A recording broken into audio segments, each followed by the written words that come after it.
Entonces, cuando se cuentan empleos, se cuenta cualquier cosa que dé algunos ingresos y, por tanto, esto no, para mucha gente en sus vivencias personales y en la realidad, no es empleo, ¿no? Y por lo tanto yo creo que es tan importante discutir estadísticas muy crudas. Pero ya lo he insinuado, digamos, cuando se mide el desempleo, al final, pues si hay muchos inactivos, esto se borra. Por ejemplo, mirando tasas de participación en el mercado de trabajo, España tiene unas tasas más altas que algunos países del sur de Europa y, por tanto, tenemos más desempleo porque hay más gente que dice que está en el mercado de trabajo, ¿no? Si estos los jóvenes, por ejemplo, que han desaparecido, pues han ayudado a reducir la tasa de desempleo, ¿no? Pero además, yo creo que además vamos a tener mucho subempleo. Y de hecho, una parte de las reformas laborales que se plantean es, que es el modelo incluso alemán de los mini-jobs, pues es camuflar el desempleo y la pobreza en otra cosa. Una perspectiva general de las economías del sur de Europa, efectivamente constatas que tienen bastantes similitudes y también se mantienen, y yo creo que los problemas básicos son problemas comunes, pero también tienen algunas diferencias, también alguna vale la pena explicar. El problema fundamental del sur de Europa, desde mi punto de vista, es el problema de la estructura productiva. El problema de la estructura productiva se puede entender como países que hemos llegado tarde a la industrialización y aún tenemos que hacer los deberes para industrializarnos, o creo que se puede entender también como países que están insertos en una estructura general y que en el fondo el proceso de integración europea ha reforzado esta estructura general. De hecho, cuando miras incluso en estos términos productivos, y esto se refleja en un sistemático déficit de balanza de cuenta corriente en todos los países, cuando más pequeños son los países, Grecia y Portugal han tenido históricamente más problemas aún que España. ¿Por qué? Porque tenían menos industria, porque estaban más en el límite territorial, porque tenían industrias menos desarrolladas y la reestructuración les ha afectado más. En este sentido, Italia, que aún sigue manteniendo una situación un poco mejor que la nuestra, se explica porque por un proceso histórico anterior, Italia aún sigue manteniendo áreas del territorio y sectores industriales que aún siguen jugando un papel que nunca ha jugado la economía española y mucho menos la portuguesa o la griega. Por tanto, sin un cambio en las estructuras productivas y en el fondo el boom inmobiliario que hemos tenido y que escondió estos problemas, lo podemos entender de dos formas. O fue una deriva absolutamente alocada de algunos países, o fue también el resultado de que se habían cerrado otras vías de actividad económica, ¿no? Y entonces la vía de la inmobiliaria era una salida que era fácil, ¿no? Que era peligrosa, como se ha visto, pero que también era el resultado de la mayor dificultad de trabajar en otras partes.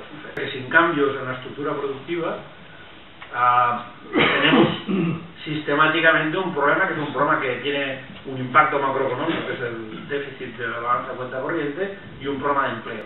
Y fijaos que estos cambios de la política económica, las políticas industriales de las que hablaba Fausto anteriormente, no son posibles actualmente con el marco actual de la construcción europea.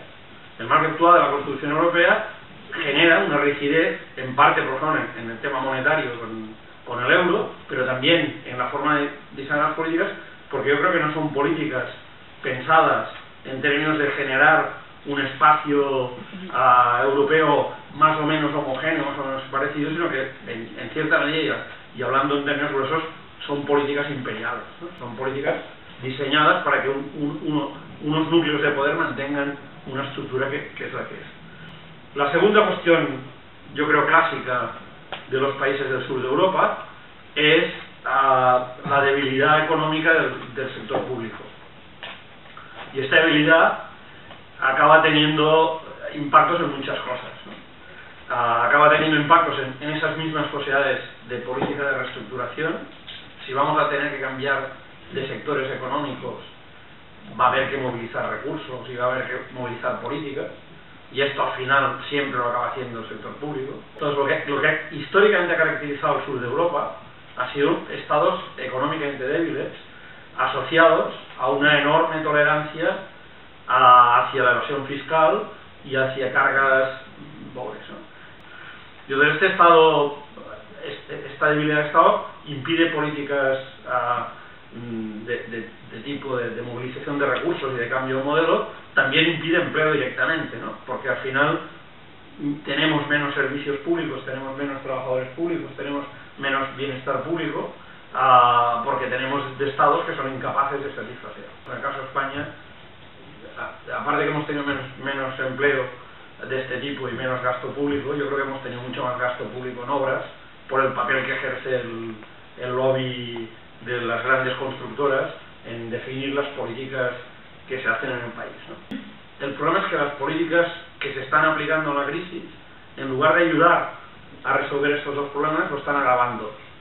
¿Por qué? Porque la Unión Europea y básicamente los grandes países, y sobre todo Alemania, han impuesto unas políticas de ajuste que en la práctica impiden, por una parte, el desarrollo de un Estado que genere un cambio en el modelo productivo, impiden la ampliación del sector público, que es básicamente necesaria para el bienestar, y generan efectos negativos en el empleo y también en la calidad de vida, y por tanto generan mayores problemas de financiamiento de Estado, que además acaban teniendo, como estamos viendo, un efecto macroeconómico en términos de caída de la actividad económica, etc.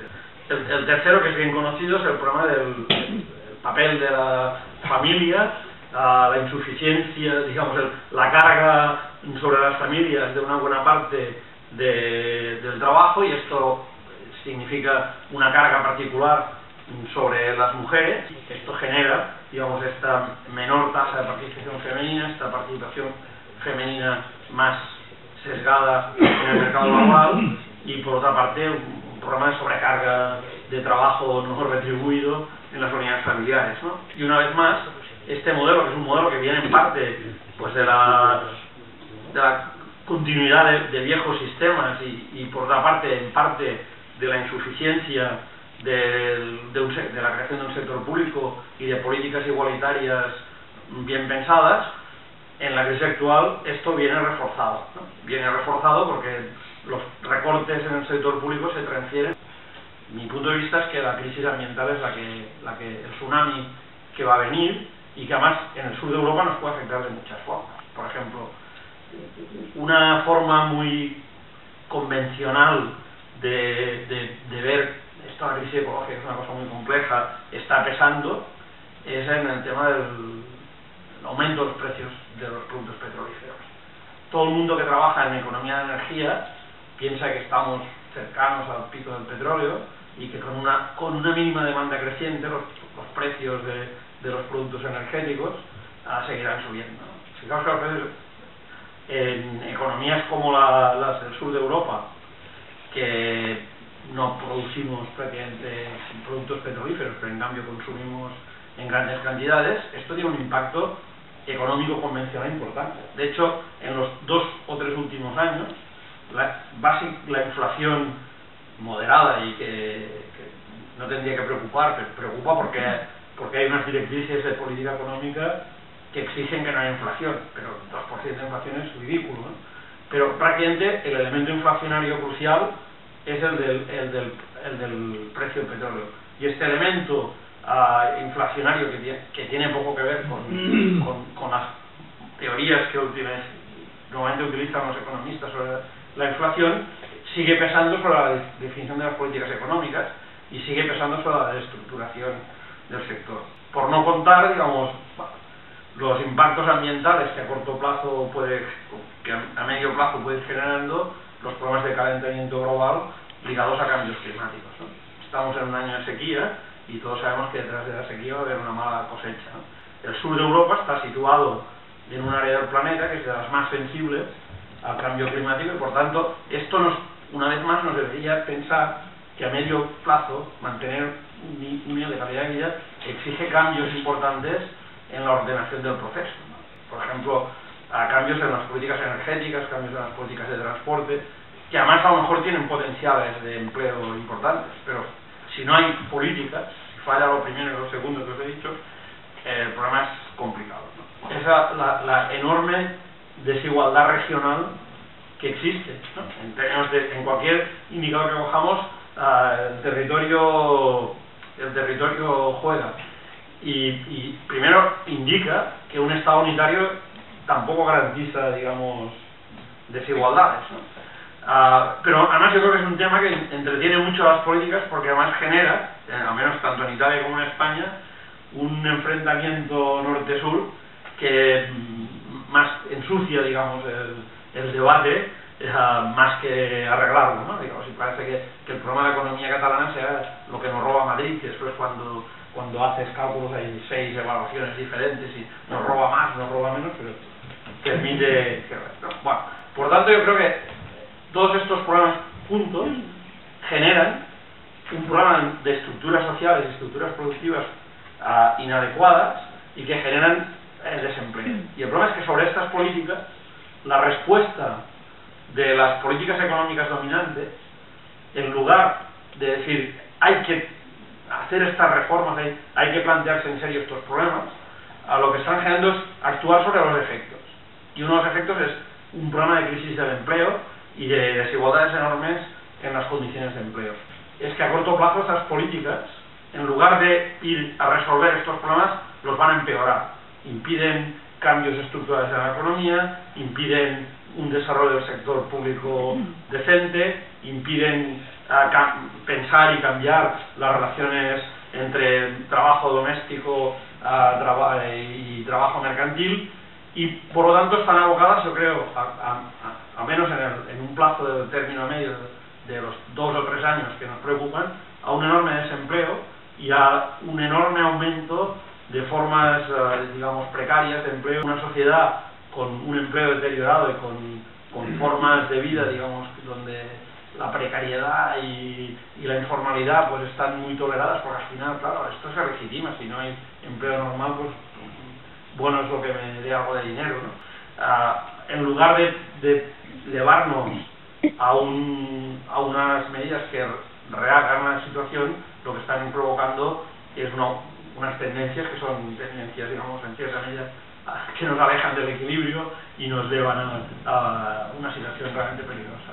Yo creo que tendríamos que trabajar mucha gente en hacer énfasis en que estas son las necesidades y que las políticas de debilitamiento del mercado de trabajo, de debilitamiento fiscal, de ajustes a lo bestia, nos conducen a un desastre y nos conducen en este artículo que hicimos con Pep Bañús sobre el modelo europeo, yo creo que nos conducen más hacia Latinoamérica que hacia el norte de Europa.